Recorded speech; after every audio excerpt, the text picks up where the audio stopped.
Sizda bel va oyoqlarda og'riq kuzatilyapti. Bu og'riqlar bel grijasi bilan bog'liqmi yoki yirik bo'g'imlardagi artroz hisobidami? Shuni hech qanaqa tekshiruvlarsiz aniqlash usulini sizga o'rgataman. Bu tekshiruv nomi lassega hisoblanadi.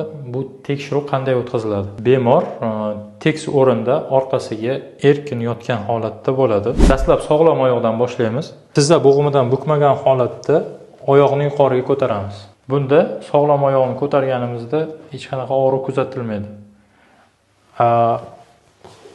Og'riq bo'lgan oyoqni ko'tarishimiz bilan undagi og'riqlar kuchayib boshlaydi va bo'g'im oxirigacha bukilmaydi.